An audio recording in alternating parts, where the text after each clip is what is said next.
I'm telling you right now, that whole mindset right there, those 6 words will change your entire life. Everything is working out for me. That fear that you're experiencing, everything that's working out for me. That person that keeps disrespecting you in the relationship that you're afraid to walk away from, understand that if I keep hanging on to what's not serving me, I'll never make room for what God has for me. How can I make room for what God has for me if I keep hanging on to what's not hanging on to me? Stop hanging on to what's not hanging on to you. Stop loving what's not loving you. Stop believing in people that don't believe in you. Just move on.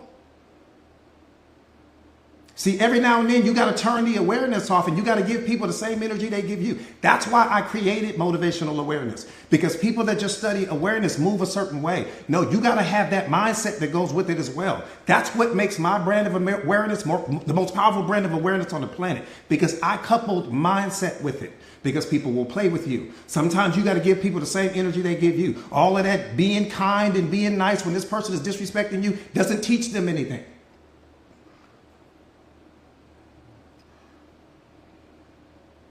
Then you go to war in your mind thinking about everything you wish you had said. Now, we don't have time to show up small. No more shrinking in the moment. We don't have time for that. That part right there, Rika, that part right there.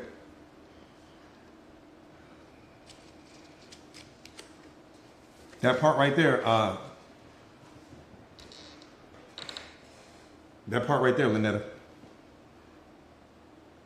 I'm telling you, it's again, that's why I created motivational awareness, because you know, awareness by itself is beautiful. Don't get me wrong. Awareness by itself is beautiful. But what I was noticing before I stepped in, you know, before I really got involved in awareness, I was noticing that the mindset wasn't there. Just look at all of the Deepak Chopras of the world and the Eckhart Tolles of the world. They don't have mindset. They're very soft in their approach, and that's no shade on them. That's no disrespect, and that may work for whoever it is it works for. It won't work. I'm telling you now. You want to become powerful, you need the mindset to go with it. Because once you couple the mindset with the awareness, it's game over. It's game over. We don't do disrespect in our community. We don't do disrespect. We don't tolerate disrespect. We don't do that. It's one thing we don't do. We don't do disrespect. I don't give a damn what's going on. We don't do disrespect. We don't shrink in the moment. We don't turn down the volume on our voice. We don't show up small. We don't do any of that. And then go to war against your own mind, thinking about everything you wish you had said. No, that's over with. We don't do toxic relationships in our community. We don't tolerate that.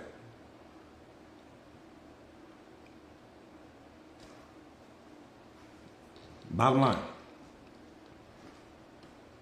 Only L's we take, got Louis Vuitton or Lamborghini on the front. We don't take L's. Hey, what's up, Valerie? So good to see you. All right, let's get busy. Yeah, because you got to understand that people will come and saying things to you with the little condescending tone, and then the moment you catch it, they want to tell you, oh, you too sensitive. I was just making a joke. No, you were making me the punchline. Don't make me the punchline. They got comedy clubs all over the place. You want to go tell jokes, go to the comedy club. Don't use me as the punchline. Because people will tell you oftentimes how they really feel about you, but they'll wrap it in a joke. And then the moment that you catch the joke, the moment that you catch what they were saying, now they telling you too sensitive. Nah, I just caught what you were saying. I just picked up what you were saying. We were just playing. Oh my God, you're so serious. And they'll switch that on you. Stop letting people play with you.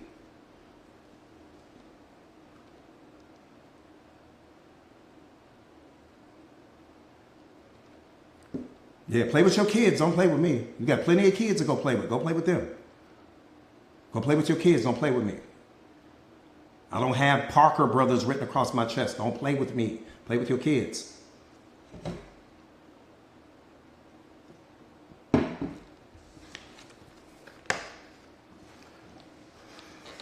All right, let's get busy. Look at Pauline.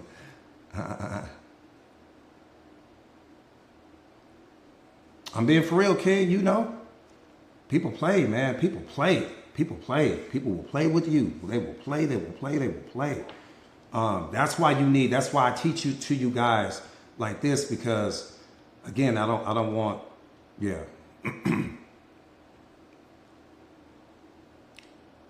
All right, let's get busy. But again, I'm being so serious when I say this. You know, all is well. You know, I really mean that. Like, all is well. You know, all of the spiritual teachers and masters will all tell you they're unanimous on one thing if they're not on anything else, and that is all is well. You know, nothing is wrong with your reality. Nothing is wrong with your life. All of the problems that exist here. The mess lives here. The drama lives here. Whatever you don't like lives here, and then it gets projected onto your life. But nothing is wrong with your life.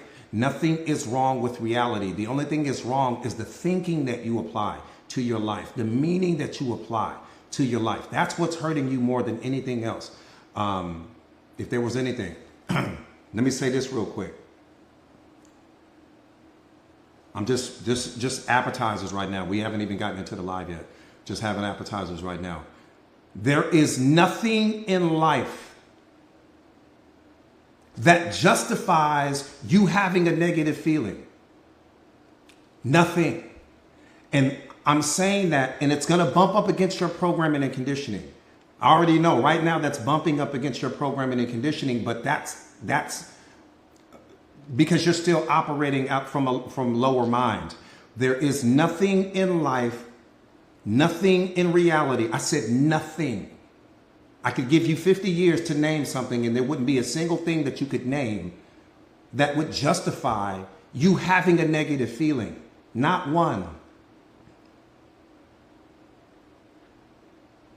That's where awareness is going to take you. To that understanding, to that place that there's not a single thing. No, coach, that's not true. What about the loss of my family member? What about my divorce? What about this? What about that? What about it?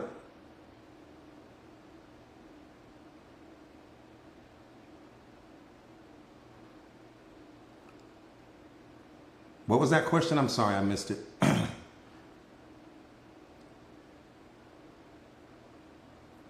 When you let's keep the likes, let's get the likes up, you guys, so that way I can we can get this medicine out to the people that really need it.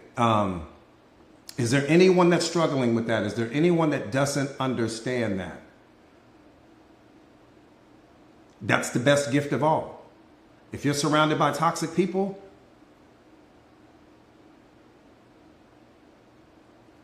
yeah, if you're surrounded by, and for you guys that are pinning, any questions that they have that's in alignment with the subject matter, go ahead and pin them, and I'll do the best that I'll do the best that I can to answer as many questions as I can. What if you're surrounded by toxic family members? Nothing outside of you. This is what I need you to understand. There is nothing outside of you that has the power to make you feel anything. It doesn't matter what they are. What matters is what you are. And what they are is revealing to you where you lack self-awareness. If their words are getting to you, if their actions are getting to you, if their behaviors are getting to you, the negative feelings that you experience, let me say it, hang on, let me get this thing off my, hang on. Let me tell you what most people probably won't tell you. Every negative feeling is leading you to awareness. I didn't say some of them. I said every single negative feeling that you experience is leading you to awareness. It's teaching you where you are weak. It's teaching you where you still need to grow. It's teaching you where you lack self-awareness. It's teaching you where you lack self-mastery, right? Or emotional intelligence. That's what it's teaching you. Because nothing outside of you has the power to produce a single negative feeling in you. Not one thing. Your reaction to things is creating the negative feeling in you. The story that you create in your mind about what's happening with that particular situation is what's upsetting you, not them. What they are is your weaknesses pushed out Because if I remove you from the situation and I place myself in the same situation with you, they wouldn't be toxic to me. They wouldn't be able to affect me. They can only affect you. Why? Because you still need to grow. So any area of your life where someone is triggering you, the triggering that's happening in that moment is revealing to you where you are not awakened, where you still need to grow, where you still need to evolve. That person adds more value to your life than every single person that you call a friend, because they're showing you where you are blind. The fact that they can get to you shows you where you lack emotional intelligence. Period. So that's number one. So the fact that that person is able to get to you in some capacity or another means that you're not in control of yourself. They are. And I would rather you be in a situation around toxic family members, because if I remove those family members, you're still going to encounter people. Why? Because there's a version of you that's triggered by what they say, which means that when you go out into the world, you're going to continue to attract people into your life that are going to reflect that weakness that you have. Every single person in history is only a mirror to you. Everyone in your reality is reflecting your strengths back to you or your weaknesses at all times. I said every single person that you will ever encounter is going to do two things for you. They're going to either reveal where you are strong, or they're going to reveal where you are weak, period. And when you start walking through life and you understand that, you'll stop reacting negatively to people. You'll stop taking things personally, and you'll become the observer in that moment, which is what God created you to do. You'll become the observer in that moment versus the reactor. Right now, you're just the reactor, which means that you're not in control of yourself. Right? Thank you so much for that, Mantra Queen. Thank you, Mama. I appreciate that. So instead of you focusing on the fact that they're toxic, place your energy and your focus in the awareness so that you can heal that version of you that they are triggering in you.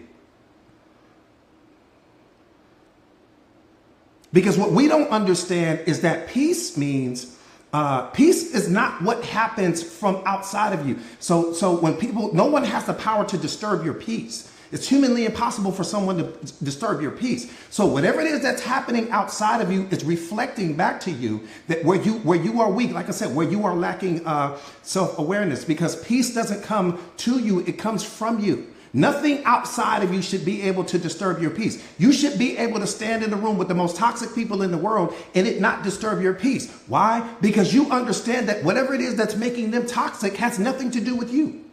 There's nothing to do with you. So whatever they are, they just are. Has nothing to do with you. But they're projecting that onto me.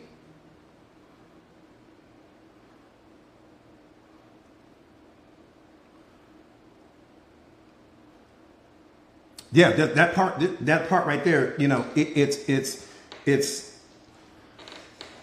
what you are tolerating is too expensive. What you are accepting from people is too expensive. What we have to get rid of is the version of you that made them think that it was okay to disrespect you in the beginning. That's the part that we see. Let's not miss that. You keep focusing on them. No, what we need to focus on is getting rid of the version of you that made them feel comfortable disrespecting you to begin with. That's the only person I want to talk to. The only person I want to talk to is the version of you that made them feel that it was cool to talk to you the way that they talk to you. Because I guarantee you, if I was there, they wouldn't talk to me like that. Why you? Because something in your character, something in your nature, some version of you where you kept shrinking and didn't stand up for yourself and turning down the volume on your voice and showing up small, some version of you gave them permission to treat you the way they treat you, and that's why they do it.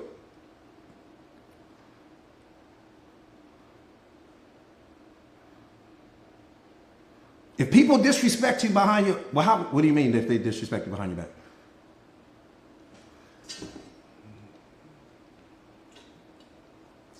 Why are they in your life? We asking the wrong questions. Why do you have people in your life that don't treat you with 5-star respect? That's the $1 billion question. How can you claim to love yourself, but you're allowing people to stay connected to you that disrespect you and talk behind your... I don't give a damn what title they carry. You asking the wrong questions. That's the problem. You in the wrong category. You need to be asking yourself, what is it about me that's allowing me to allow people to stay connected and attached to me that don't treat me with 5-star respect? And the reason why they don't treat you with 5-star respect is because you don't treat yourself with 5-star respect. They're only a reflection of what you are. So because you don't respect you, they don't respect you. Because you're not loving you, they don't love you. Because you show up small from time to time, they show up small for you. Because you abandon yourself and you don't keep your word and you don't show up all the time and you don't do everything you think that you say you're going to do and all of these other things like that. People are always reflecting that back to you.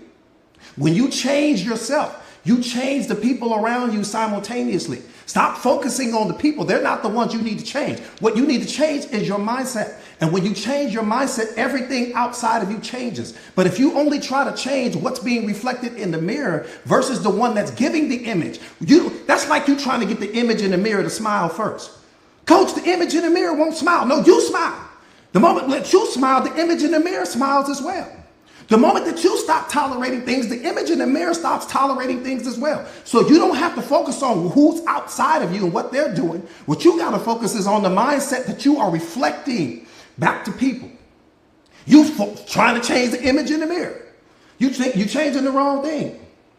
The image in the mirror is only a reflection of the one giving the image.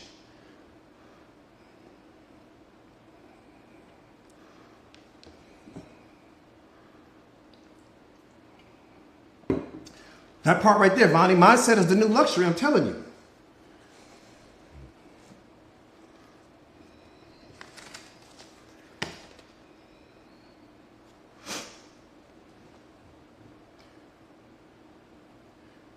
No, damn ignoring them. I'm telling you guys, why are you allowing people to have access to you that don't respect you? It's a simple question, deserves a simple answer. I said, why are you allowing people to stay connected to you that have no respect for you? What do you think that's doing to your self-concept? What do you think that's doing to your mindset? What do you think that's doing to that program that you're running? Whether you realize it or not, you're running a program right now. Every time you allow someone to disrespect you, that's a program you're running. And then what's going to happen is that every time you come in contact with that person, that program is going to start to reactivate. And all of the emotions and the anxiety that comes with that and the unhappiness that comes with that and all of those things. I could show you a picture of your childhood bully, and I promise you, in that moment, your whole vibrational frequency is going to go down. Just the image alone. Why? Because there's a program associated with that image. That's what I'm saying. So when you allow someone to disrespect you, you run a program. That's why I tell you guys we don't do the disrespect, not because we trying to be the most powerful people in the world, not because we think we bad and bougie and all this shit like that. We ain't got time for that. You don't tolerate the disrespect because I'm not getting ready to run a new program in my mind where every time I see you, my vibrational frequency is going to go down. All of these negative emotions are going to come. I'm going to experience anxiety. My hands are sweating and all of these other things like that. I'm becoming reactionary. I done transformed into something I'm not. And if you don't think that's happening to you, go surround yourself with someone that you used to show up small around and just watch what happens to you. Just pay attention to how you feel.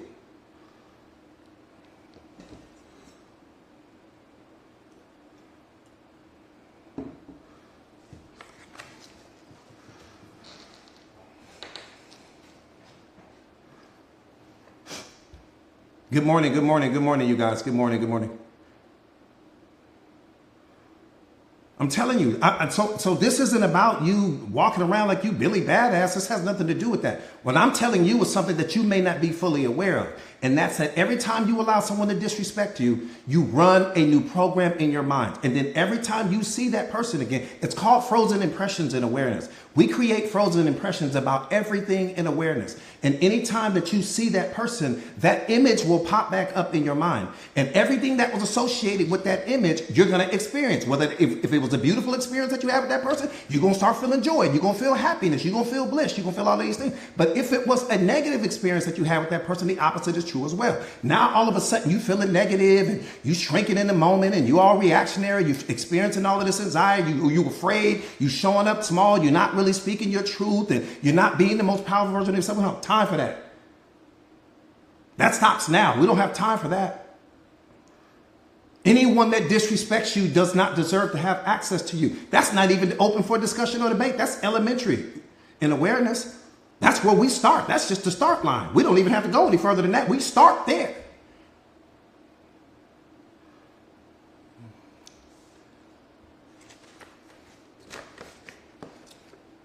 Any disrespect, anything that takes you out of alignment with who God created you to be has to go now.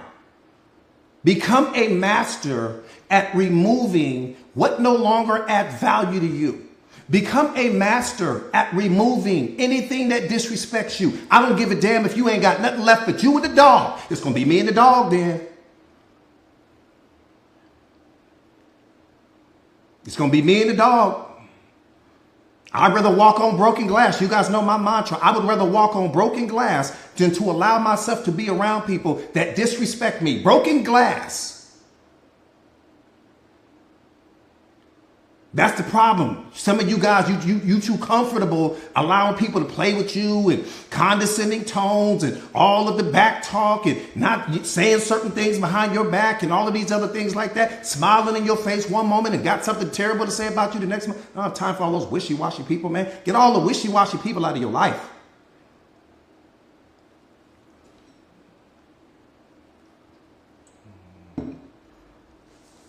You think you need people. That's what's hurting you more than anything else. Somebody programmed to condition you to believe that you need people. That's what's hurting you. And your attachment to people will make you think, your attachment to people will make you cling to people that add no value to your life. That's why attachments is the number one thing that has to go in awareness. Your attachment to people. An attachment is so powerful that it will make you think that you need to hang on to a person that you know adds no value to your life. You've been in a toxic relationship for 5 years, terrified to leave.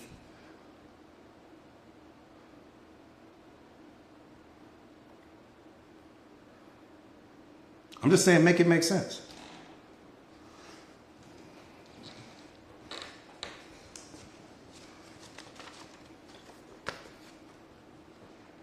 You said you feel lonely at school. Somebody said we aren't meant to do things alone. Who told you that lie? Somebody lied to you. You need to go find the person who told you that. Whoever it was, you need to go find them immediately. Please go find them right now and pull them to the front of the class, whoever told you that story. Because if you're living out of that story, that means that you also are creating that reality, which also means that you're going to have attachments for the rest of your life. You're going to always be attached to things. God created you for him. He did not create you for other people. Don't ever get that twisted. God created you for him specifically. He was not thinking about a single person when he created you. You let somebody trick you into believing that you need people to do whatever it is that you need to do. You don't even need people to experience love because you already are love. You don't need people to experience happiness because you already are happiness. You don't need people to experience joy and excitement because all of those things come from you. So what would you actually need the person for?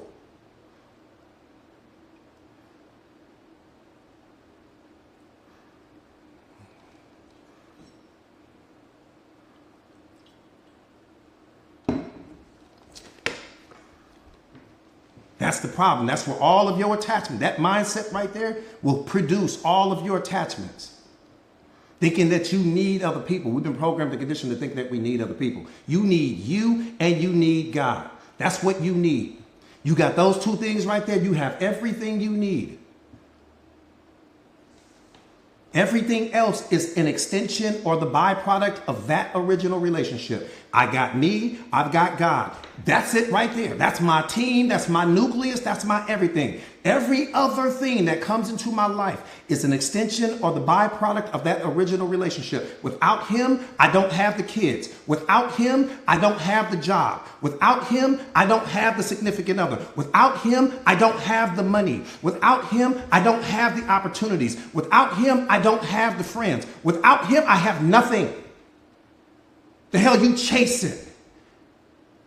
Without him, I have nothing. And anything that he sends me, anything that he blesses me with, I will treat it as such, because I know if it's coming from him, I know that it's either leading to my awareness, it's revealing some weakness that I have, it's helping me to grow somehow, some way, but it doesn't have the power to hurt me. Nothing that he sends me has the power to hurt me. What hurts me is my programming and conditioning. What hurts me is my clinging to things. What hurts me is the story that I've created in my mind about what's happening in reality, because I haven't taken the time to become self-aware, because I'm too busy thinking that I need to add people to my life all day.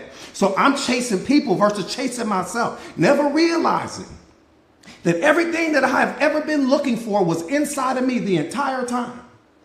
I thought it was in other people. I'm looking for people.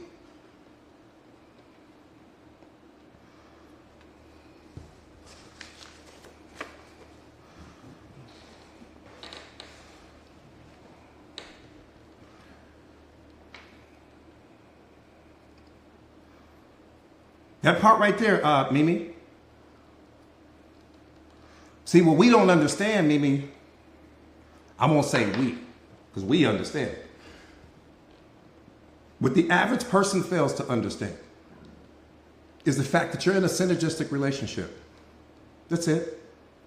You're in a synergistic relationship where the 1 + 1 = 3, where the combination of you and God, two combined, creates every third thing in your life. Everything in your life in this moment is a third thing. I didn't say some things. I said everything in your life right now in this moment is a third thing, which means that it only comes from the original relationship. But somehow, some way, by some strange trick of the mind, we end up making the third thing the priority. How did the third thing become equally as powerful in my life as the first thing? How did the third thing give me the ability to forget about the first thing? I then walked away from the first thing, chasing the third thing, never realizing and understanding that the third thing comes from the first thing as well. But I'm so blind. Why? Because I'm going off of my desires. I'm going off of my needs. I'm chasing my pleasures. I want this person to add something. Why? Because I'm lonely, coach. I'm bored with my life. Loneliness is not cured by human contact.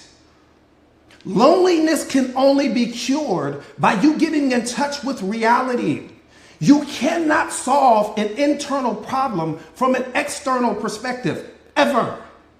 Your loneliness is coming because there's something missing in you, because you are disconnected from the divine in you. You don't understand who or what you are. And in your sleeping mind, you think you can add people to your life. And the people that you add to your life, you think that they're going to be able to fill some void. That's how you become attached. That's how you start clinging to people, because you don't understand that the people can't give you, they can't solve your internal problem. And the fact that they can't solve your internal problem will trick you into believing that they don't love you. They don't love me, coach. They don't make me happy. They never had the power to make you happy. What do you mean they don't make you happy? That was never their role. Happiness comes from you. Doesn't come from them.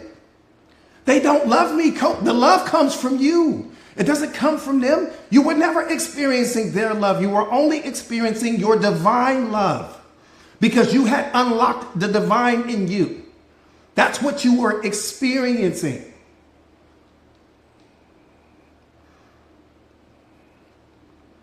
What you have to understand is that we don't fall in love, we fall in like. How can you fall into what you already are? How did the knife develop the ability to cut itself? How did the sun develop the ability to shine on itself? And how did you Develop the ability to fall into what you already are. We don't fall in love. That's your programming and conditioning. Someone told you that. You just been listening to people that didn't know what they were talking about. How do you fall into what you already are? You fall into like. We don't fall into love. And like comes from your programming and conditioning. We all walk around with a mental checklist. And your mental checklist is predicated on your programming and conditioning. And whoever this person it was that you added to your life checked certain boxes on your mental checklist, which gave you the ability in that moment to like them. You added that person to your life. Catch this. You added that person to your life. And when you added that person to your life, you attached meaning to them. When you attached meaning to them, you opened up the love that was already inside of you. The problem is that you associated that feeling with them. So you think it is coming from them, never realizing and understanding that it was coming from you the entire time. I'm in love now, coach. How'd you do that? How'd you manage to do that?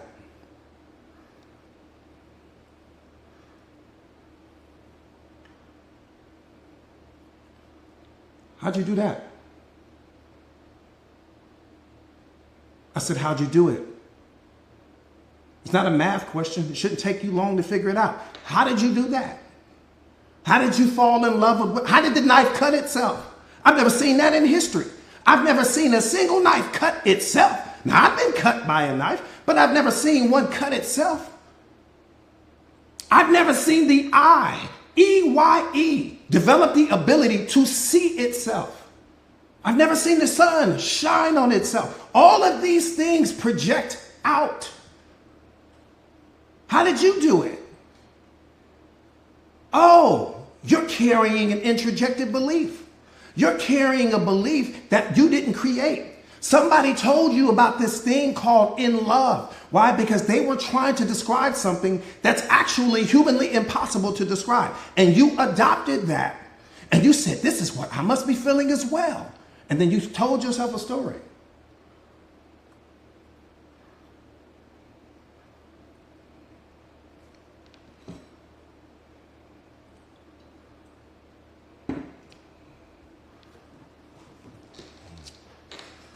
You cannot fall into what you already are. The ocean will never drown itself.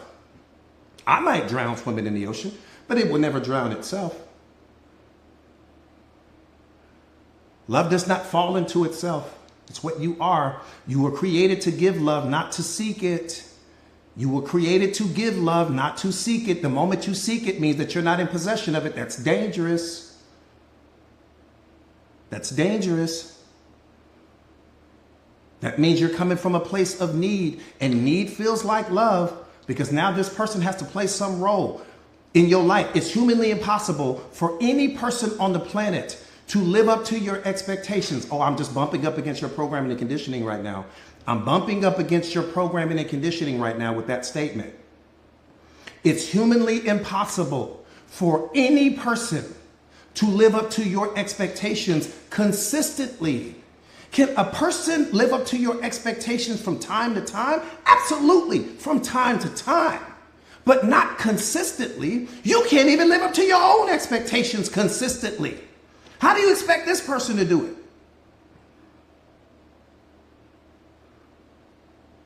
Can other people live up to your expectations from time to time? Absolutely. From time to time, occasionally, but damn. If I'm busy living up to your expectations, when do I have time to live up to my own? Somebody gonna come up short here. If I'm busy living up to your expectations, come on, living the truth here. If I'm busy living up to your expectations and being everything you need me to be so you can be happy, when do I have time to live up to my own? Somebody getting ready to lose here.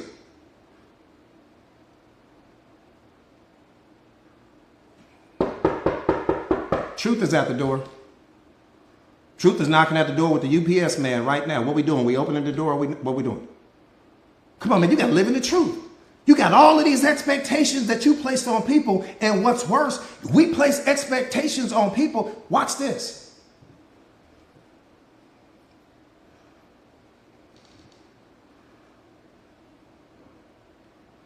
We place expectations on people and we drain them when we do that. In a relationship, I'm talking about, and we drain them when we do that. And then what happens is this person's inability to live up to your expectation will make you believe that they don't love you.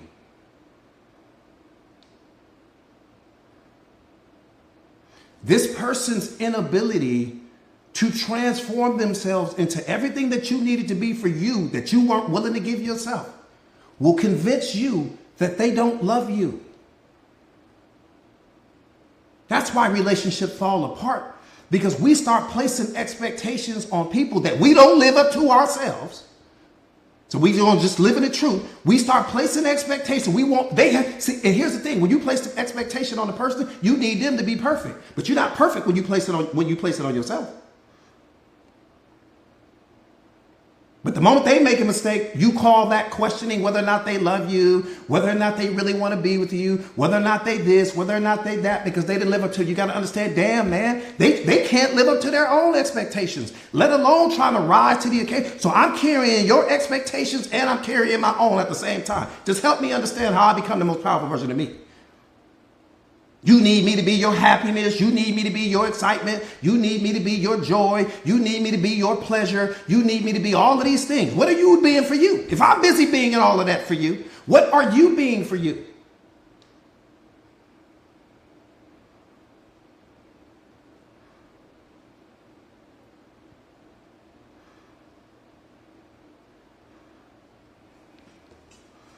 That part right there, somebody just threw me a lob. Listen, man, we all doing life for the very first time. There wasn't an instruction manual. There was no blueprint. We didn't have tour guides. We had nothing. And most of us had parents that lacked self-awareness, lacked emotional intelligence, weren't masters of themselves. We were all doing life for the very first time. Yes, we were going to make mistakes. Yes, we were going to fail. Yes, we're going to get it wrong. Yes, we're going to show up small sometimes. Yes, we're going to live out of the past. All of those things. But you got to give people some grace. Every single person that you see, no matter how much pretending they do, are doing life for the very first time. They're just as afraid as you are. Once I understood that, really understood that, it gives you the ability to have compassion and understanding for people. Man, everybody just wants to be happy. They may not know how to do it. Everyone wants to figure out how to just experience love. They may not know how to do it, but that's what we all want. I don't care what country you go to. People want to experience love. They want to experience happiness, and they want to, be able to give their family everything they want, exactly like you. But we seem to hold people to these high standards, never understanding that everyone is doing life for the first time. Relax. Just get to the top of your mountain. That's the only thing that matters. Who are you becoming? That's the only thing that matters. Who are you for you? That's the most important question in the world. Who are you for you? I'm not asking you who you are for your significant other. I'm not asking you who you are for your kids. I'm not asking you who you are for your friends and family and all of these people that you give all of these resources to. I'm asking you, sit with this question. Who are you for you?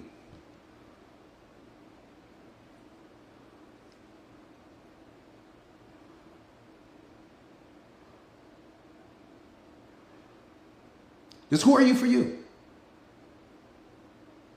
Because if you don't know the answer to that question definitively, we already got a whole sea of problems.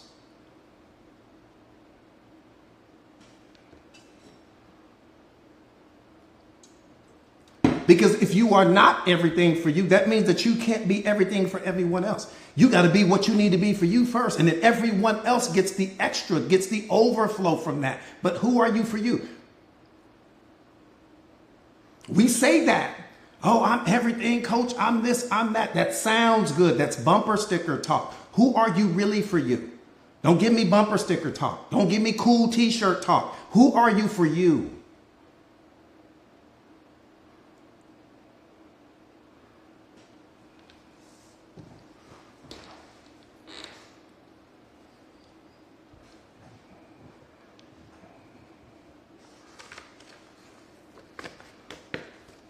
You said you can't be you when you have to be a mom?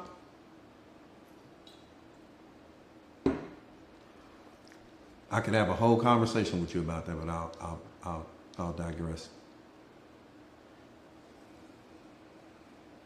Yeah, that's not true at all. But that's a story that you're telling yourself, and that's the reality that you're going to experience. But that's most definitely not the truth. But I'll let it be your truth for right now. Hey, what's going on, you guys? So good to see you.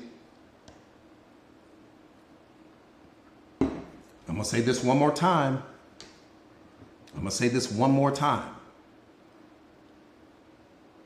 God did not create you for everyone else. He created you for Him. I don't care what you have added to your life.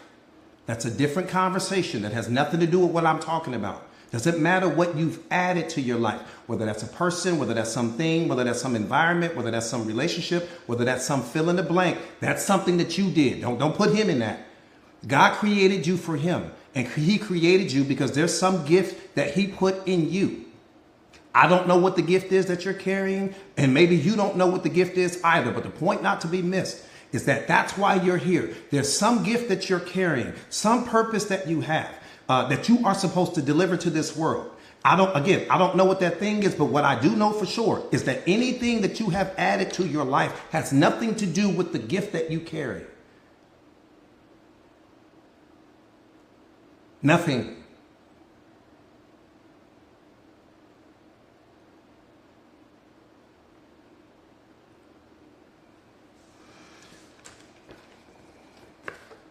Yeah, you putting what He created you for on the back burner.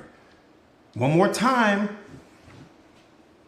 You're in a synergistic relationship right now as we speak with the 1+1, right? With the 1+1, God plus you, and the combination of those two creates the third thing. Whatever you're saying that you don't have time for is the third thing. So you're saying the third thing now is more important than the first thing.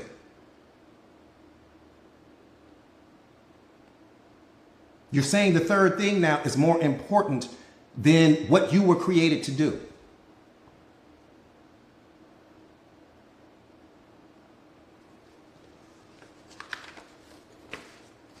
That part right there. I could go so deep on that, I'm going to just leave it right there.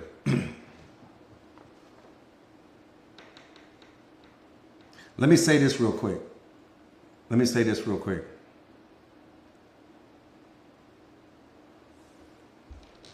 see where you guys are with respect to self-awareness. I'm really posing this question to my students that are on this live with me right now. There are two things in this world that impact our lives more than anything else on the planet, and yet they cannot be described with words alone. What are the two things? I'm posing this question to my students. Somebody said past and future. Our thoughts and our emotions, God and you. Ooh, that's a good one, Moni. God and love, that's a good one, Kia. Love and happiness. Love and God, I love it. Love and pain. Ooh. Yeah, I said, so here's the question. There are two things in this world that impact our lives more than anything else, and yet I don't care how hard you try, you'll never be able to describe them with words, ever. No person can. No person that's ever been created can. What are the two things? What are the two things that impact our lives more than anything else on the planet, and yet they cannot be described with words at all, ever? Ever. I don't care who you are. You can speak every language on the planet and you won't be able to describe what I'm saying. All right, let me give it to you.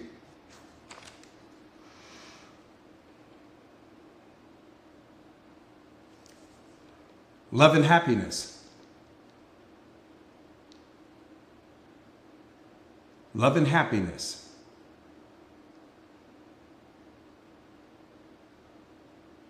Love and happiness.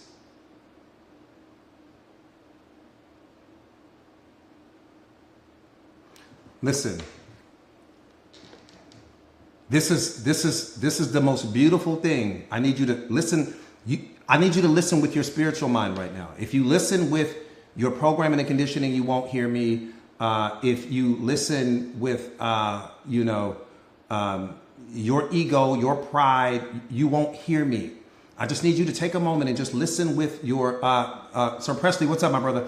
I need you to listen listen with your spiritual mind, and you'll get what I'm saying. You'll understand what I'm saying, because this applies to you probably more than anything else. God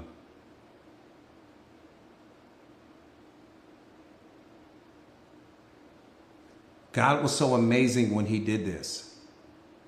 He was so amazing when he did this because he made sure that it was something that you wouldn't be able to package. It was something that you would never be able to sell or tell stories about.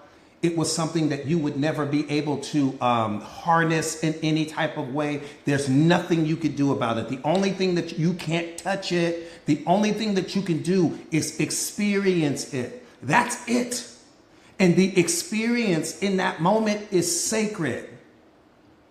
That's what I need you to understand. Every single person on the planet and throughout history, I need to turn the awareness up. Let's turn it all the way up here. Every single person on the planet can only give you love through a concept of it. They can't give you the truth because the concept doesn't carry truth. There's not a single concept on the planet that carries truth. There's not a single word on the planet that carries truth. Words point us in the direction of truth. Concepts point us in the direction of truth, but they are not the truth themselves. And the moment that a person begins to describe what love is, in that moment, they take you so far away from what it is. Why? Because they're giving you a formula. They're giving you, what is a formula? Something that only makes sense to the mind. Love transcends mind. Love transcends your programming and conditioning. It transcends your thinking. You can only experience it. You can't sell it anywhere. You can't go out looking for it because it's already what you are. And if no one can put love into a concept, and if no one can describe love, how can you possibly describe God? How? I'm telling you, I'm giving you universal raw truth right now. And I'm including me in it. There's not a single person on this planet that can tell you what love is. And let me qualify that.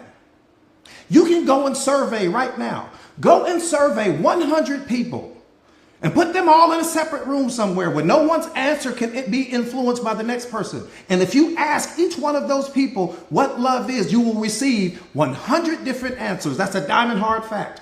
No two people will give you the same concept. One more time, the concept only points us in the direction of what we're trying to describe, but it doesn't give you the experience. You can't put love into a word. You can't put love into a concept. In the same way that you can't put love into a concept, you can't put God into a concept. And if I can't put God into a concept, I can't put you into one. You can't be described. That's what I want you to understand. If I take every scientist on the planet, every theologian, every philosopher, every researcher on the planet, and I roll them all up into one person, there's not a single person on the planet that would be able to tell you what love is, where it comes from, what you are, where you come from. Nothing. They would not be able to give you anything but some concept, some theory, some philosophy, I think this is what it is. They don't know. See, when you start landing in awareness and when you start studying awareness, your favorite thing to say to people is going to be, I don't know, because that's the truth. Now I'm giving you truth. When I tell you, I don't know. I've got a concept here, but my concept is not the truth. I've got a formula here, but my formula is not the truth. Happiness cannot be described because it's what you are. Love cannot be described because it's what you are. God cannot be described because he's an extension of what you are. All of these people walking around with all of this knowing going on aren't telling you anything. That's why I tell you, stop listening to people, man. Go inside. He's already in you. And when you understand who you are, you'll understand who he is. But you'll never understand who he is following someone else. Listening to someone's concept because it's, oh, that sound is so good, or he sounds so intelligent, or he sounds so wise. Let me listen to him. They can't take you anywhere with the concept. They can't take you anywhere with the formula. They can't take you anywhere with the words. They didn't take you anywhere. They took you out to the middle of the desert and they dropped you off and you believed it. That's why so many people are lost. That's why so many people are suffering. When you find you, you will find God. But if you never find you, you'll never find him. You'll always be operating out of some concept. And this is what's beautiful. The day that you find him, you won't be able to describe what you found.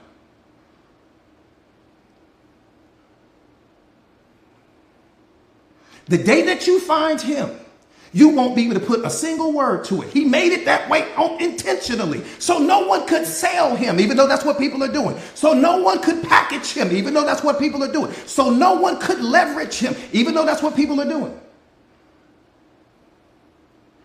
The moment I put a word to who he is, I just took you out into the middle of nowhere.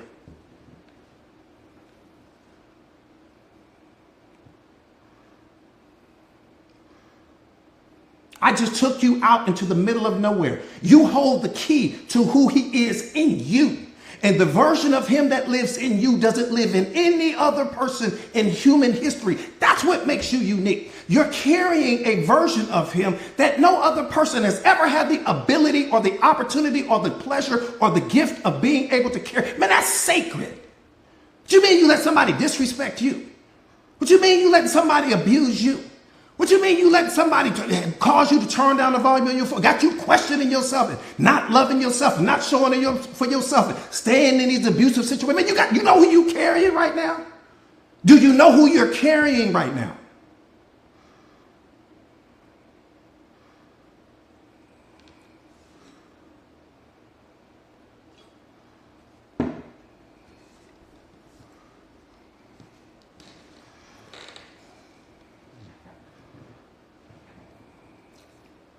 What's up, Danny? Good to see you, Mama. You got to join the community. That's the only way. Shonda, I appreciate that, Mama. Thank you. Yeah, you gotta join the community. It's the only way.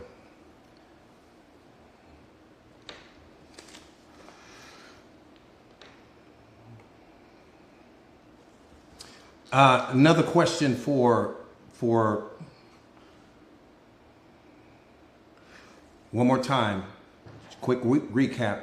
You don't fall into love, you fall into like.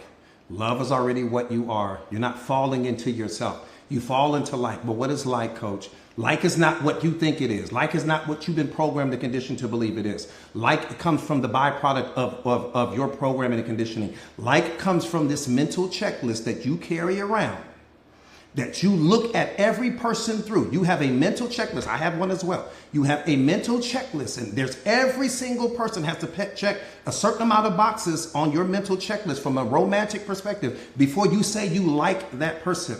And then you add that person to your life. And the moment that you add that person to your life, you attach meaning to the person. You create a story in your mind about who you think they are. You create certain beliefs about the person.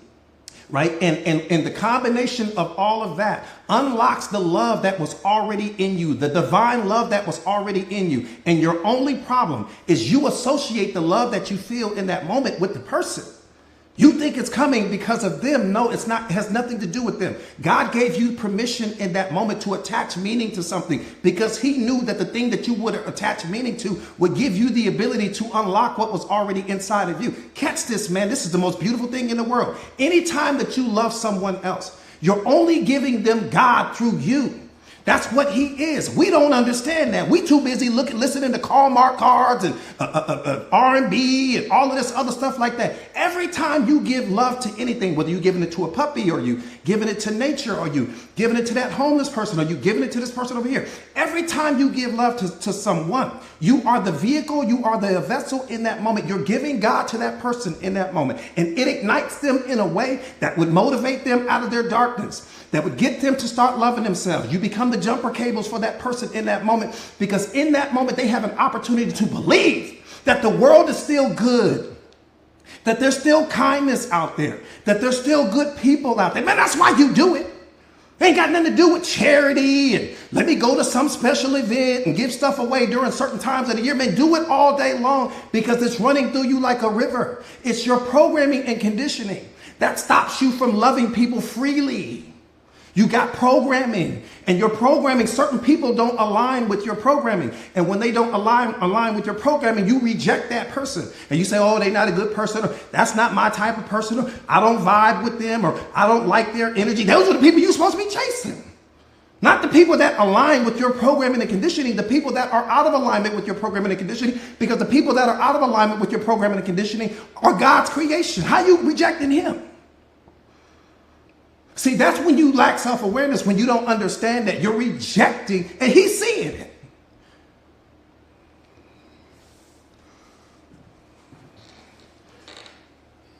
If you only give love to people that fit your programming and conditioning, then you're not seeing reality yet.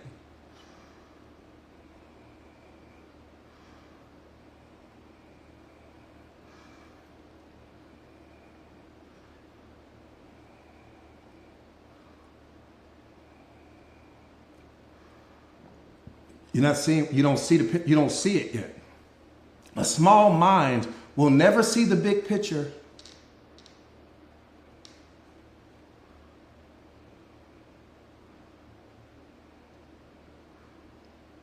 Aspen, you said you're confused. What you confused about?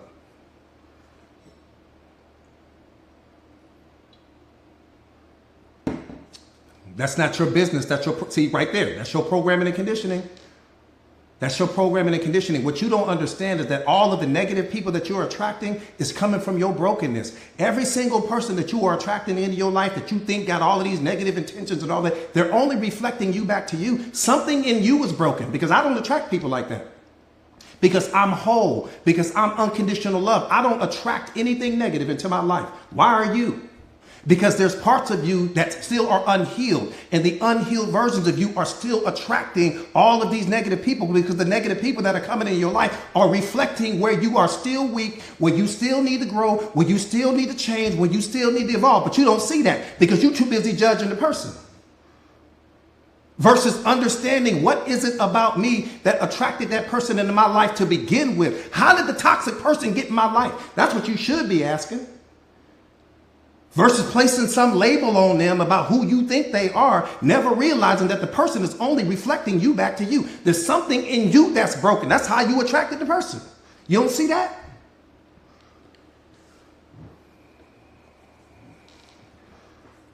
I'm giving you universal truth right now. When you become unconditional love, you don't attract all of that into your life. When you are conditional love, you attracting all of that into your life because you're still broken. You're still not healed yet. Your brokenness attracted that person. Something that you've been suppressing, something that you haven't been working on, something that you've been avoiding. And that person was a reflection of that. That's why they triggered you. But you were so busy trying to place a label on the person and judge the person, never realizing that, catch this, the moment you judge that person, you stop loving yourself in that moment. You don't even see that. See, when we judge people, love is gone right then and there. The moment you judge that person, why? Because positivity and negativity cannot occupy the same moment. When you judge that person, you stop loving yourself at that time. So look at how many times throughout the day you don't love you because you're so busy judging other people. Come on, man. Y'all got to turn the awareness up. You swimming with a great white right now. You swimming with the best that God ever created.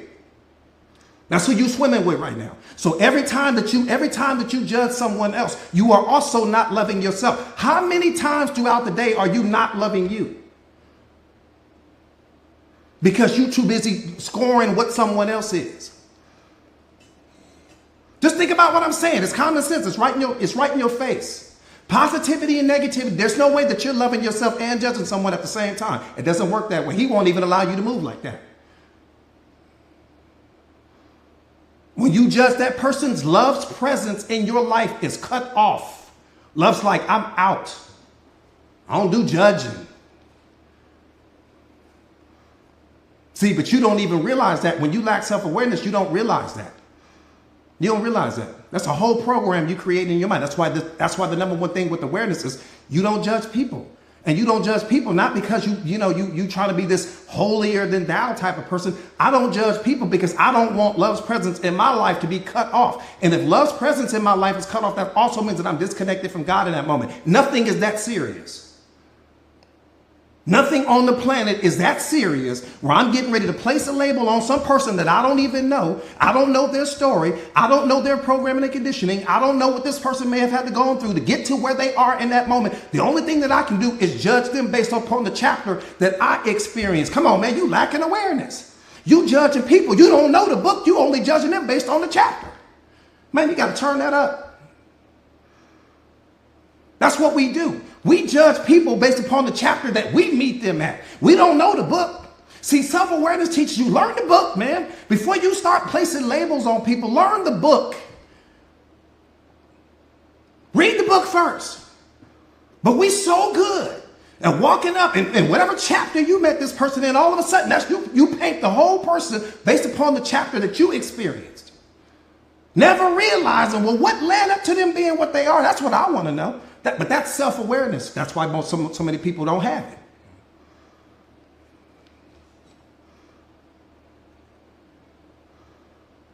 it. Come on, D, we got to teach you, mama. Read the book. That's what God is trying to teach you. Read the book. Don't judge the book. Read the book. But the moment you judge the book, based upon the chapter where you met the book, just understand love's presence is not there. Just watch. Next time you judge somebody, watch what you feel in that moment. Love is not there. Happiness is not there. Joy is not there. It's that serious for you? You mean to tell me with a straight face that makes sense to you? It makes sense that you're going to judge somebody. You don't even know the story. You don't know the book. And you're going to cut love's presence off in your life. And that makes spiritual sense to you? And I'm judging something that God created. I don't know what mission he has this person on. Let me tell you something about frozen impressions. Let me tell you something about frozen impressions.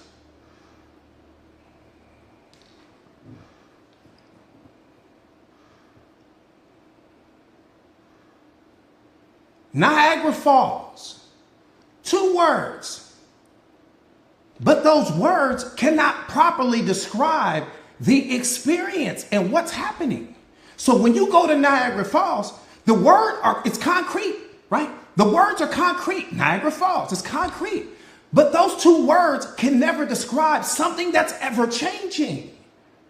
Niagara Falls is always changing, meaning when you stick your hand in that body of water, whatever it is you touched in that moment, you will never touch again in the history of your life. That water is gone forever. Okay, freeze that thought. That's exactly what we do. We take snapshots of people and then we create this concrete image in our minds about who we think they are. But the person, like Niagara Falls, is always changing. It's always growing. It's always evolving. And then you see this person 6 months later and you still see them through the same snapshot, like the words, Niagara Falls. But the person is not the same. But because you lack self-awareness, you won't allow yourself to see that.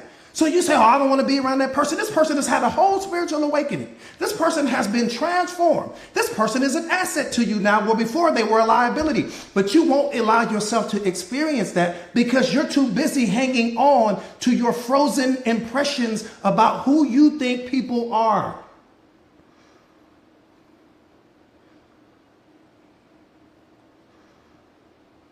The person is not even who they were 5 minutes ago. No one is, including you. We're always changing. We're always growing. We're always evolving. I may look the same on the surface, but from a consciousness perspective and from a self-awareness perspective and from a spirituality perspective, An emotional perspective, right? Mental perspective, I've changed. I'm not the same, lady. Damn. I'm sorry that you can't get past the frozen impression that you carry and that you see me through, but I'm not the same. I'm not who I was yesterday. And that's not a play on words. That's the truth. People change. Do you? That's what's important. Do you change? Or do you wake up being the same person you were yesterday? Same frozen impressions about what you think life should be, what you think reality should be, how you think people should love you, placing expectations on people, living out of your programming and conditioning, lacking self-awareness. Do you change? Damn whether or not they change, do you?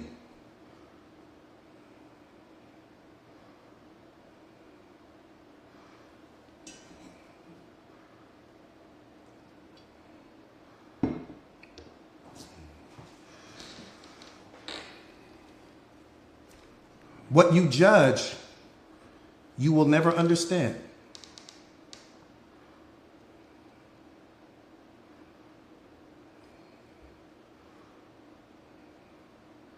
What you judge, you will never understand.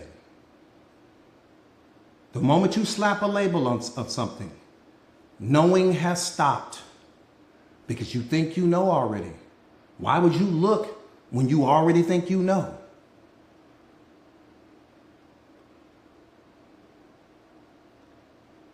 Why would you look any further when you already think you know? And that's what most of us are doing. We're walking around, we judge people, even though we don't realize that we're cutting love's presence off in our life. We place labels on people. We see people through our frozen impressions of them. Never reading the book, only judging them based upon the chapter that we met them at. Yeah, that may have been a bad chapter in their life, but the next chapter may have been the one. All of the bad chapters, come on, you guys, you got to catch it. The bad chapters is what leads you to self-awareness. I don't give a damn if they stole a book. I don't give a damn if they stole a bike. I don't give a damn if this person stole a candy bar. It doesn't matter. All of the bad chapters is what leads to your spiritual awakening. And you don't understand what God may have put that person through because that individual is going to become an energy. It's way above your ability to understand it. Again, you're looking at life only through your concept of it. We don't actually see reality. We only see our thoughts about reality. It's only the spiritual awakening person that understands what reality is. Reality is the thing that happens to you before you attach your thoughts to it, before you attach meaning to it. Because the moment that you attach meaning and thoughts, all of that's coming from your previous experiences. So you contaminate the moment. You don't even see the moment anymore. You've blinded yourself because you've added something old to something new. Reality, it's a three-part system.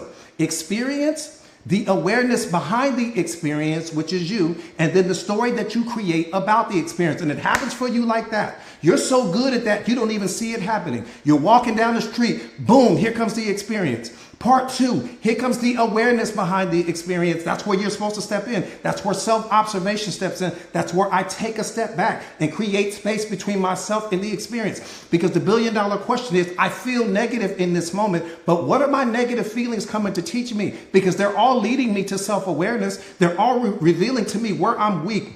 They're revealing to me where I'm strong. They're revealing to me different things, but I'm so busy running from my negative emotions that I never become the most powerful version of myself. Never understanding that my entire environment is a feedback system. Everything in my reality is only feedback. It's teaching me where I'm strong. It's teaching me where I'm weak. It's teaching me where I lack awareness. It's teaching me where I still need to grow, where I still need to evolve. It's all created by you. Everything in your reality right now. It's only a feedback system. There's nothing to be upset about. What are you upset about? What you stressed out about? It's all feedback. But when we don't understand how to read the emotion, we have a negative reaction to the emotion. Why? Because we're going off of someone else's introjected beliefs about what these emotions mean. Everything is feedback for you. It's only teaching you something. I need to let go of something. That's why the emotion is here. I'm clinging to something. That's why the emotion is here. I'm attached to something that I shouldn't be. That's why the emotion is here. Something is taking me out of alignment with my divine essence. That's why the emotion is here. I need to grow and evolve right now. That's why the emotion is here. I'm judging people. That's why the emotion is here. I'm projecting something onto people that they don't deserve. That's why the emotion is here. It's simple. We complicate life. We complicate it. The mess is in your mind. It's not in reality. The problems are in your mind. They're not in reality. Your suffering is only in your mind. It's not in reality.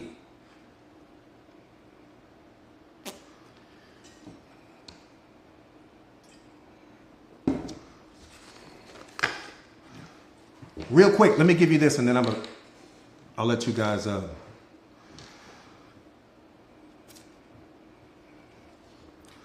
What is pain?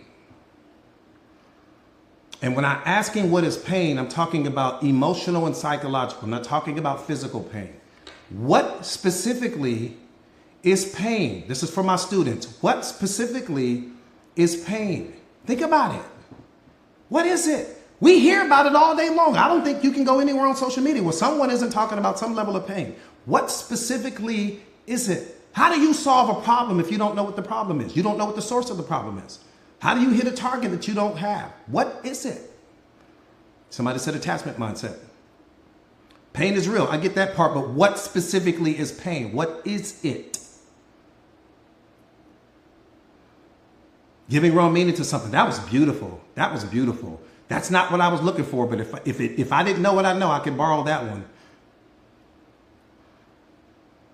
Somebody said a teacher. There was two. There was two I could borrow right now.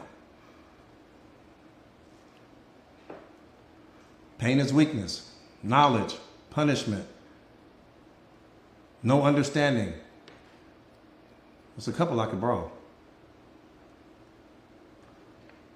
I'm going to tell you something that's going to blow your mind. I'm going to tell you something that's going to blow your whole mind. You've never heard this before. You might have heard a lot of things before. You haven't heard this. I like that turning heads. I like that turning heads. Ooh, if I didn't have, ooh, that's the one.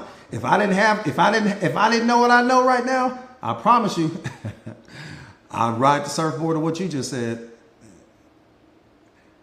I like that too, love. Both of you guys came with you guys are. I love where you guys are in your awakening, in your awareness journey. I love where you are.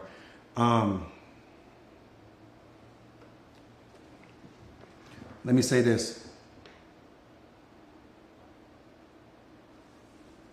Pain is a thought. That's it. Don't add anything to it. Don't couple it with anything. That's it. Pain is a thought. Did you guys know that? Did you know that? Somebody pin that. Pain is a thought. That's it. Think about that. I see you, Moni. I see you, Mama. Think about that. How crazy is that to even sit down and think about it? Think about what I'm saying. Pain is a thought. That's it. Don't add anything to it. And that thought is actually designed to lead you to awareness. So turning heads, you were right. You were right as far as that is concerned. And what her comment, where her comment was, pain is a thought, right? And that thought is actually designed to lead you to awareness. The pain is designed to chip away at everything that you are not. Think about what I'm saying. The pain is designed to chip away at everything that you are not. Let me qualify that. Your pain doesn't exist in this moment. Your pain exists in some previous moment, which means that it's trapped in some memory trace. You reactivate it by reliving the thought. It's the thought alone that produces the wounds. It's the thought alone that produces the pain. The experience isn't here anymore. You're not having the experience. So what are you having? I'm having a thought about the experience.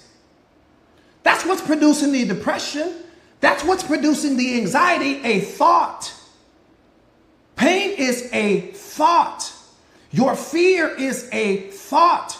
Then you get the byproduct of whatever it is that comes with that. But before anything happens, you have a thought about that. That's why the self-awareness is so important. I didn't want to give this to you guys a long time ago because I know you guys weren't there yet, but you guys are there now. So I can start going deeper and deeper and deeper into the awareness. Pain is just a thought. Think about it. Depression doesn't come from what's happening in the moment. Depression is coming from what happened in a previous moment, that this person is still trapped in some thought about some experience that they can't let go of, that they're still clinging to. It's a thought. It's the thought that's producing all of the negative feelings.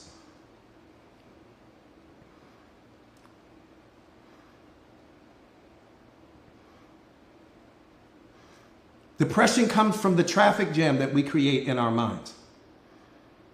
Reality can't keep flowing because you're stuck hanging on to something, and it's the repetition right behind that particular thought. The repetition that causes you to spiral into the depression. But the point not to be missed is that pain is simply just a thought. That's all it is.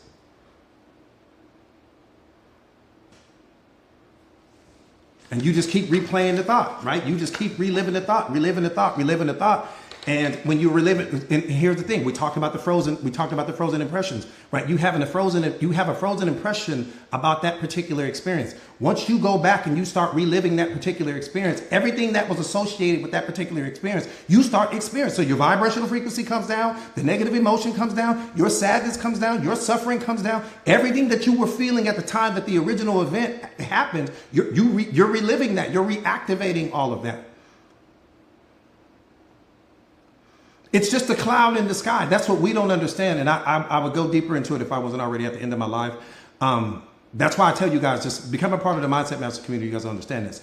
But again, at the end of the day, it's just a thought. That's all it is. That part right there, Tara, it's just a thought. That's all it is. Let me say this to you guys real quick. So your memory of some previous experience is what's producing all of your pain, not reality. That's what I want you to understand. Your memory, some thought about some previous experience is what's producing all of your pain, not reality. None of it's happening in reality. It's all happening in your mind. That's why the awareness is so important, because once you become self-aware, you'll stop doing that to yourself. So it's not happening in reality, right? The moment you witness the mind, you stop being the mind. Don't let that go over your head. I said the moment you witness the mind, you stop being the mind. Why? Because mind is what's carrying all of the negative emotions. Not brain, mind. You caught that, Moni? Yeah, not brain, mind. So the moment, like I said, the moment you witness the mind, you stop being the mind. Some of you guys you don't understand you are the awareness. You don't understand you are. So how does it work? So think about it like this. Brain is at the top of the food chain. Okay. Your brain is at the top of the food chain with respect to your physical body. Okay. Your brain is at the top of the food chain. So here's your brain. And then here's mind. Mind is hovering over brain, and mind is watching brain. Okay. And then you have consciousness over mind. So consciousness is watching mind, and consciousness is watching brain, all at the same time. These are all tools that consciousness utilizes to experience life. You're identifying with versions of yourself that you are not. You're either identifying with mind or you're identifying with brain, meaning you're programming and conditioning, reactivating, because brain is the one that's reactivating the memory trace from all of the negative experiences, because that's really all it holds. Your brain is only designed to keep you alive. It's not designed to help you successful. It doesn't care if you want the Lamborghini. It doesn't care if you want the Ferrari. It doesn't care about what you want in life. It's only trying to keep you alive. But when we don't understand that, we're utilizing brain to do everything. So we're reactivating memory traces that we shouldn't be activating, that happened in all of our yesterdays, that's causing us to relive all of these negative experiences that we project onto our current reality, punishing the current version of ourselves. One more time. Brain is here. Mind hovers above brain. Consciousness hovers above mind. And consciousness, which is what you are, is watching it all. It's not affected by anything. It doesn't carry the wounds. It has never been disrespected. It's the observer of it all. It's only the observer. Does that make sense?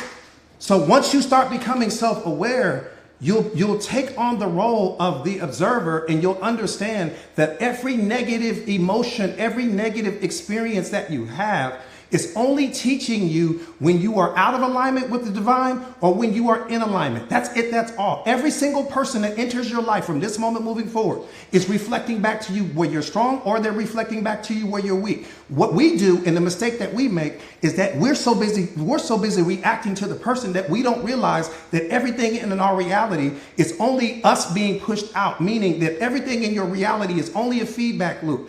It's teaching you something that you have suppressed over time. There's not a single person that will ever walk in your life that's not teaching you something that's happening internally. Every single person is a reflection of something that's happening internally. Either that person is reflecting again where you're strong, or that person is reflecting some area of yourself where you still need to grow. When you lack self-awareness, you don't understand that. You just reject the person, which means you never learn, which means that you just keep experiencing toxic relationship after toxic relationship, toxic situation after toxic situation, argument after argument, because you don't understand that every single person that you are fighting and arguing with is only revealing to you that there's a version of yourself that attracted that person into your life. Who we need to get rid of is the version of you that keeps attracting all of these people into your life, because you're not loving yourself unconditionally. That's the problem. The problem is not the people. What God is trying to send the people into your life to reveal to you is you're not loving yourself, because when you love yourself unconditionally, you will raise your vibrational frequency to such a degree that you will miss all of the BS in reality. You didn't catch that? You didn't catch that?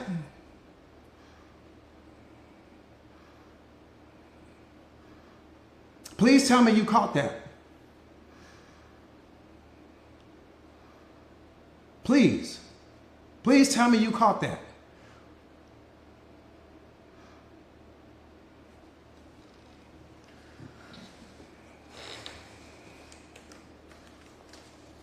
I said, what's happening to you?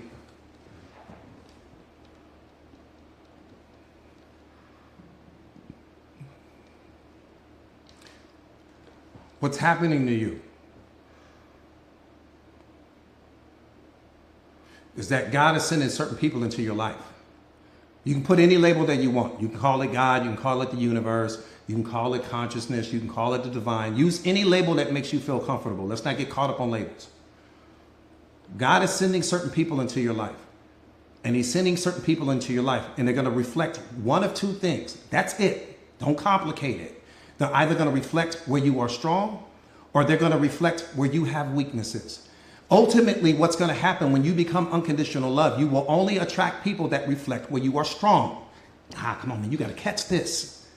You got to catch this. When you become unconditional love, you will only attract people into your life that reflect where you are strong, that reflect where you are badass, that reflect where you are amazing, that reflect the divine in you. When you become that, and it doesn't cost you money.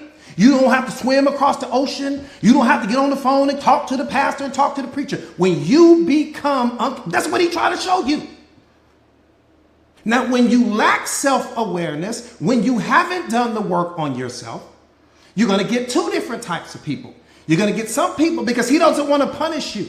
He's not going to just send negative people into your life, because then your life is going to be one big ball of negativity. So he's not doing that. He's still blessing you, because he's still sending people into your life that reflect where you're strong. But he's also sending those people into your life that are reflecting where you have weaknesses. Look at it that way, and look at it that way, and you should never become upset. Just watch. Don't react to everything, because anything that you react to, you become. Right? So you want to look at the situation. Something in you attracted that person into your life.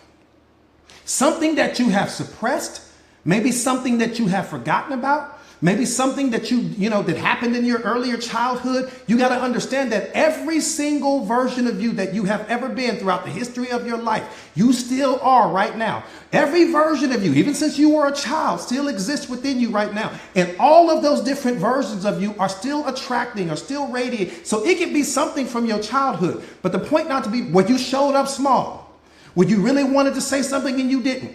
Right? Where somebody said something to you and you shrank in the moment and all these other things like that. So when this person comes into your life, they are reflecting that. And what they are reflecting is that you're still not awakened yet. You're still not emotionally bulletproofed yet. There's still some work you need to do on you.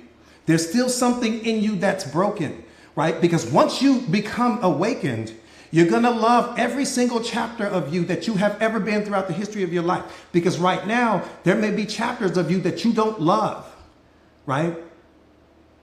Because something happened in that particular chapter. Somebody abused you in that particular chapter. Somebody hurt your heart in that particular chapter. Somebody broke your expectations in that particular. Something happened. Maybe your dad wasn't there. Maybe your mom wasn't there. And you're still vibrating from that frequency. You're not vibrating from the frequency of who you pretend to be out to the world. You're vibrating from that frequency of the unhealed version of you, and you don't realize it. You think when you put on makeup and you looking all fly and you got your best outfit on, your cute little bag, you think you're vibrating from that frequency. You're not. You're vibrating from the frequency of the weakest version of you, never from the strongest version of you that you pretend to be. So I don't care how much you think you got it together and how many people you're fooling in reality. When you get back to being by yourself, when there's no one around and the makeup is off and all of these other things like that, and that version of yourself that you really are, that's what you're attracting from that space. Does that make sense? So when this person comes into your life, they're coming into your life because that version of you still needs to be healed. And you can only do that through self-awareness. You can never solve an internal problem from an external perspective. You got to do the work on you. Got to do the work on you. Does that make sense?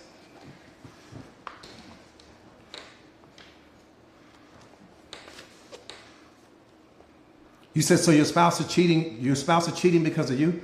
No, your spouse isn't cheating because of you.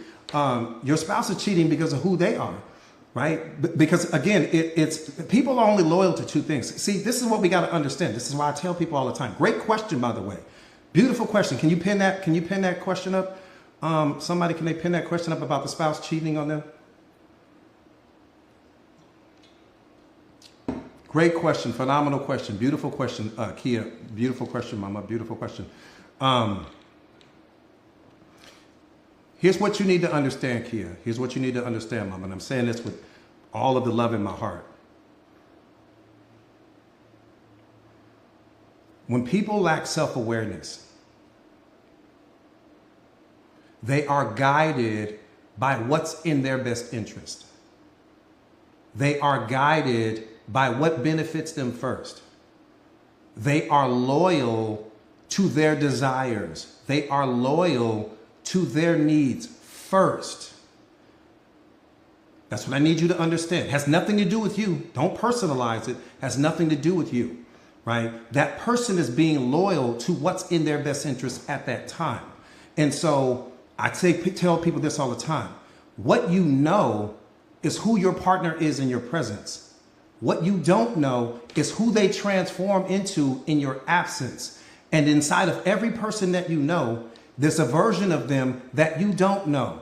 Meaning, there's a version of your significant other clearly that you don't know. Someone that they have the ability to transform into. And whoever that person is that they have the ability to transform into is a threat to your relationship.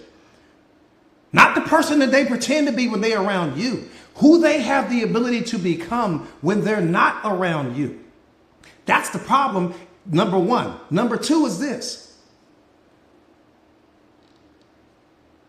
What brand of love gives a person the ability to say they love you, but also to be disloyal to you at the same time? Just tell me where we find that brand of love at. I need to go buy some because I'm going to start selling that. Where did we find a brand of love where a person can tell you that they love you out of one side of their mouth, and then out of the next side, they over here entertaining people and giving what they promised to give to only to you to someone else. You mean to tell me with a straight face that you waking up next to this person every single day, and this person made some promise to only give you whatever it was that you guys made the promise to give each other, and now that person has developed the ability to give what they were only supposed to give you to someone else? What brand of love is that? And where was the love when the person was cheating on you? That's the most important question in the world. Where did it go? I just want to know where it went. Because I can make the argument that when a person develops the ability to cheat on you, it's because love is not in them anymore. Need is in them. Convenience is in them. Benefit is in them. Manipulation is in them, but not love. Don't mistake that as love. Please don't. Love doesn't move that way. And I tell you guys this all the time. Love is the insurance policy to loyalty. Most people don't know that. One more time. Love is loyalty's insurance policy. Meaning, because you got to think, listen to what I'm saying. Loyalty only happens in your absence. It doesn't happen in your presence. So you could never tell me, oh, coach, my partner is loyal to me. No, that's a story that you sold yourself. Loyalty only happens when you're not around.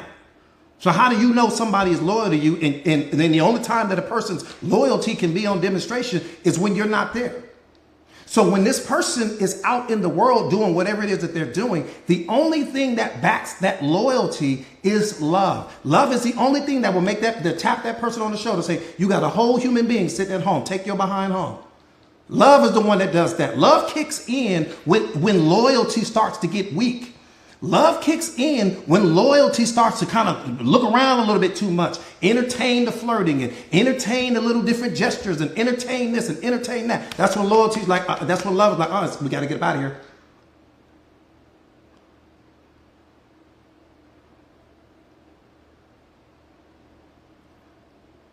So my question to you, Kia, is where was love when your partner did what they did? Where did the love go?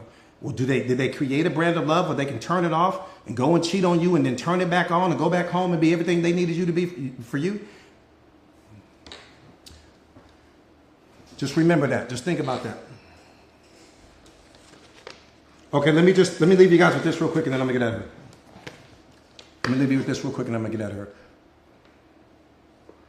Yeah, I figured that. I thought you would say that. I thought you would say that, kid. I thought you would say that. Let me say this to you. If you keep showing up to the toxic relationship, that's a decision. We're going to live in the truth on this platform. If you keep showing up to the toxic relationship, that's a decision. If you keep tolerating disrespect from other people, that's a decision. If you keep allowing people to show you twice what they have already shown you once, that's a decision. Your life won't change until your decisions change.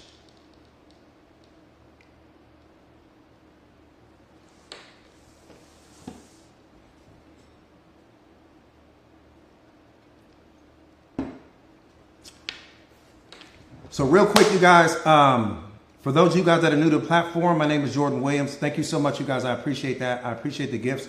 Everyone, I appreciate the gifts more than you guys know.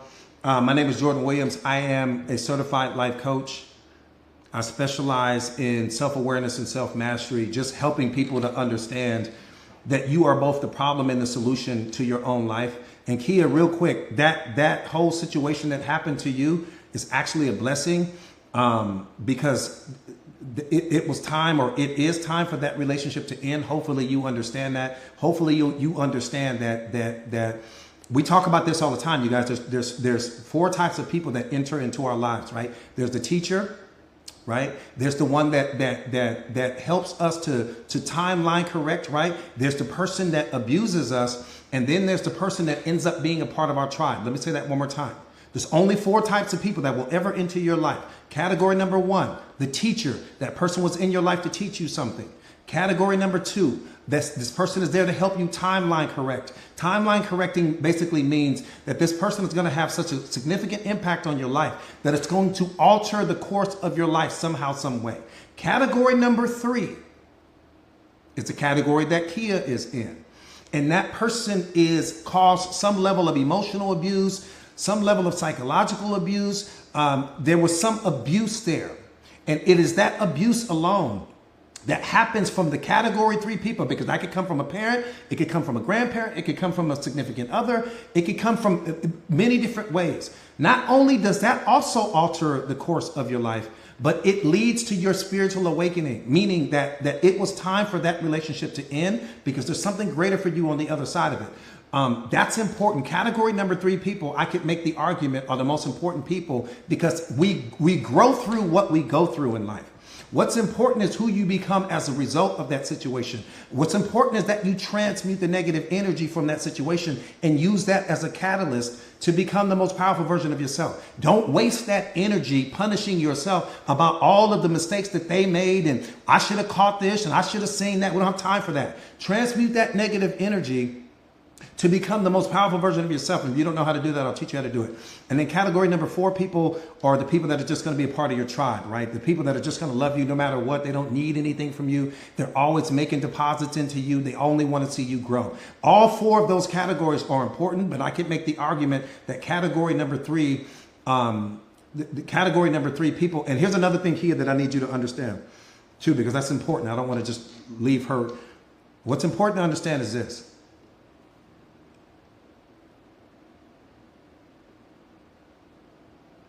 Everyone is only, when people lack self-awareness, everyone is walking through life, operating from whatever their level of consciousness is, whatever their level of emotional intelligence is, which chances are it's slim to none.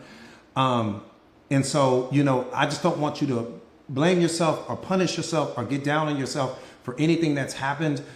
Just understand that again, every single person that comes into our life, every single negative emotion that you experience is there for your growth. It's there for your transformation. It's leading you to your awakening. It's leading you to your awareness. It's letting you know that the next level of your life that you are getting ready to go, your significant other does not fit that level.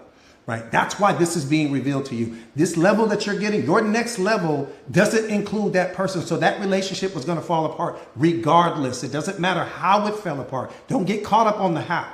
Get caught up on the fact that it did. And it did fall apart. I tell people this all the time. What's coming is infinitely better and greater than what's gone. Don't focus on what's gone. Focus on what's coming. That's what's important. Something else is coming. That's going to take you somewhere that you couldn't even imagine in this moment. But oftentimes we don't see what's coming because we're too busy clinging and hanging on to what's trying to leave. And that's important for us to understand. Yeah, Ms. Harden, yeah, absolutely. But real quick, you guys. So again, my name is Jordan Williams. I'm a certified life coach. I specialize in self-awareness and self-mastery, just helping people to become the most powerful versions of themselves. Helping people to understand that you are both the problem and the solution to your own life. Your problems don't exist outside of you. They only exist in your mind. The drama doesn't exist outside of you. It only exists in your mind. Your pain doesn't exist outside of you. It only exists in your mind. Everything is happening. The fear is being created. You're thinking yourself into fear. You're thinking yourself into doubt. You're thinking yourself into depression and anxiety. All of these things is the byproduct of your thinking. And once you master your mind, which is what I'm going to help you to do. Once you master your mind, you master your life. But if you never take the time to master your mind, then life will master you. And it will send you levels of pain that you can't even imagine because you're just going to be reacting to everything. So my partners and I created a community called Mindset Masters for this very reason. To just help you master your mind. You've got to understand that life is a single player game. You've got to stop playing it at a multiplayer level. Multiplayer level meaning, it's great that you have a companion. It's great that you've added someone to your life, but you have to understand that, again, God did not create you for the person that you're sharing your life with. He created you for him. And nothing is more important than the gift you carry. Nothing is more important than who you are becoming. Nothing is more important than you discovering who you are when you become the most powerful version of yourself. Because when you become the most powerful version of yourself, everything that you think you need Every person that you think you love from a romantic perspective, or even your circle of friends, may look totally different from you. I'm telling you right now, your friends are going to change. And your friends are going to change because you're going to be operating at a vibrational frequency that's so high that anyone that's operating from some low frequency just won't be something that's attracted to you. Certain conversations that you used to entertain just won't be attractive to you. Talking about people, places, and things won't be attracted to you. You know, you'll be so focused on who you are becoming and loving yourself and removing every person from your life that takes you out of alignment with your highest and best self, period. That's the only thing that you should be focused on from this moment moving forward, is remove anything from your life. I told you disrespect is something we don't do. Walk away from the table the moment that disrespect is being served to you. It's not an invitation for you to try to prove your worth. It's not an invitation. Leave people talking. As soon as the disrespect comes, I'm out. I'm out. And don't come back to the situation. Because coming back to the situation is weak energy. The moment that that person writes you that letter of disrespect, in that moment, I'm out. Out. Leave you sitting here talking. I'm hanging up the phone. You're going to be talking to AT&T. You're going to be talking to Cricket. You're going to be talking to Sprint. But what you won't be talking to is me. I'm out.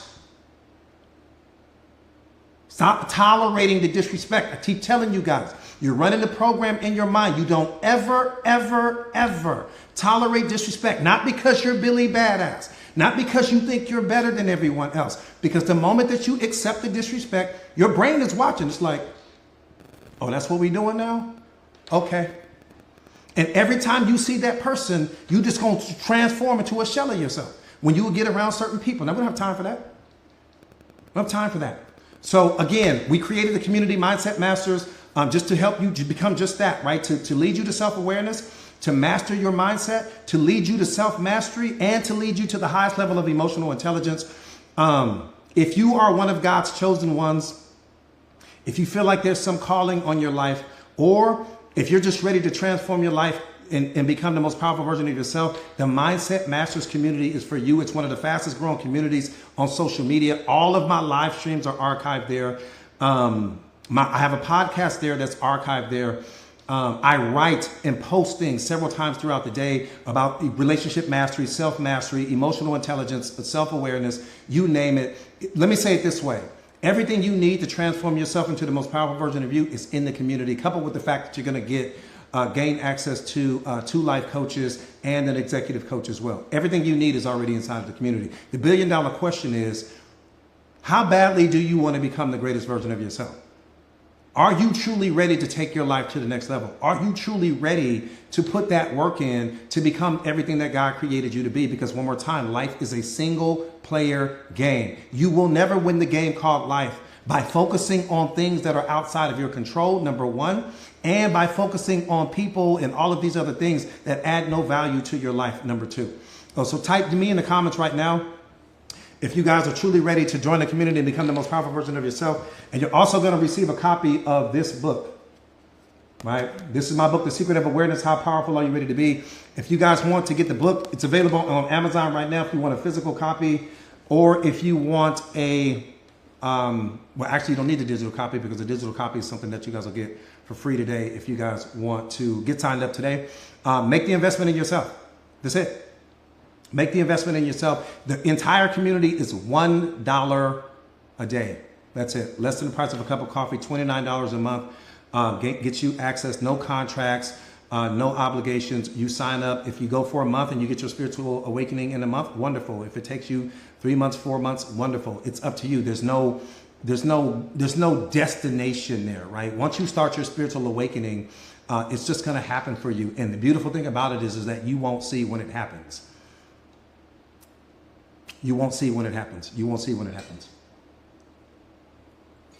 Yeah, $29 a month, no obligations, no contracts, less than $1 a day. Best investment you're going to make all year. Best investment you're going to make in the next 5 years. I can promise you. There's nothing that you're going to spend $29 on in the next 50 years that will bring you a fraction of the value that this community is going to bring you. Nothing. Nothing. Nothing. Not one thing. Not one thing. Not one thing. Not one thing. So again, you guys get signed up today. You're going to receive a free copy of the book. The Secret of Awareness, How Powerful Are You Ready to Be? Before I disconnect, are there any questions? And this, all you guys have to do, you can't sign up from inside of the community, so just go to my profile page, click the link that says join now, and then you guys will be ready to go. Any questions regarding the community before I get out of here? Yeah, the investment that you guys, it's life-changing. It's life-changing. But if you guys don't have a burning desire, don't even worry about signing up. Don't worry about it. Oh, I got you, Kia. No worries. No worries, Kia. I got you, Mama. I got you. Myro, the fearless mindset. It's inside of the community, big dog. And once you guys, the fearless mindset is inside of the community. It's actually, if I'm not mistaken, and this is so you guys know what he's asking me about. This is the fearless mindset. If you don't have this course right now, you are tripping. If you don't have the fearless mindset course right now, you are tripping. Mantra Queen, thank you so much, Mama.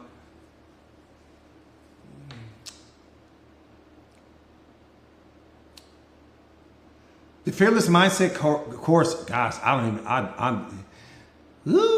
I'm just trying to put words to it. I don't even know how to put words to it. I'm gonna be honest with you guys. I don't even know how to put words to it. I don't even know how to put words to it.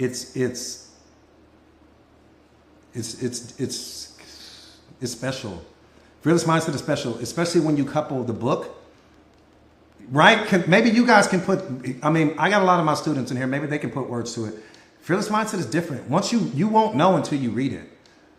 But it's all mindset mastery. It's all mindset mastery. It's teaching you the difference between, your thoughts versus thinking and how you're thinking yourself into all of these problems.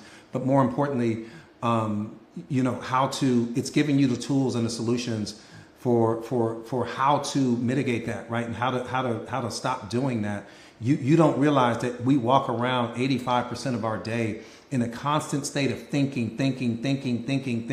Okay, well, what's the problem with that, Coach? Well, your thinking is everything you've already experienced. The course is $29. We priced everything super cheap. And we priced it so cheap because we wanted people to be able to gain access to it. The kid at McDonald's, the kid at Walmart, the kid here, the kid there. We wanted everyone to be able to have access to it because awareness is your birthright. Everyone should be able to have access to it. So we priced it literally as cheap as we possibly could. It's literally $29. And I can promise you, I can put this course up against any course on social media right now. I don't care whose course you get. We can do a live. You know me, I like to compete against certain things. We can get on a live. You can bring any course that you've ever purchased before, and this course will run circles around it. It'll be embarrassing.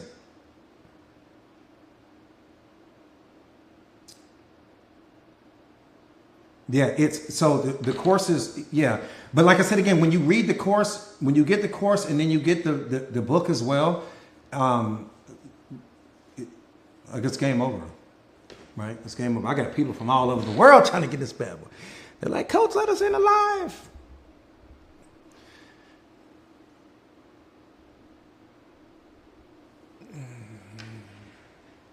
All right. So other than that, any questions about that? Yep, you got it, Quint. Yep. Yeah, you're going to level up. You're going to level up. You're going to level up. Any questions? You guys have any questions before I disconnect? Any questions? Rika, thank you so much. Mama Kales, thank you so much. Coach, thank you so much. Tara, thank you so much. Thank you, guys. Monica, thank you so much, Mama. Thank you, guys. Thank everyone.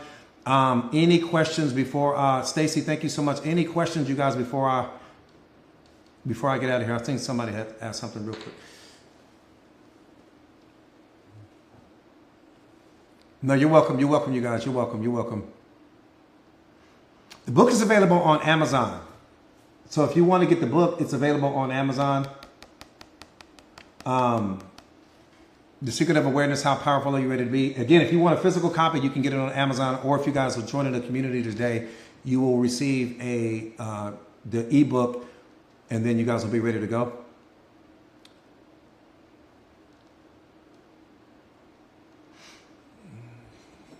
You're welcome, Renee. Thank you. But you guys are already good. Remember, all is well. All is well. Nothing's wrong.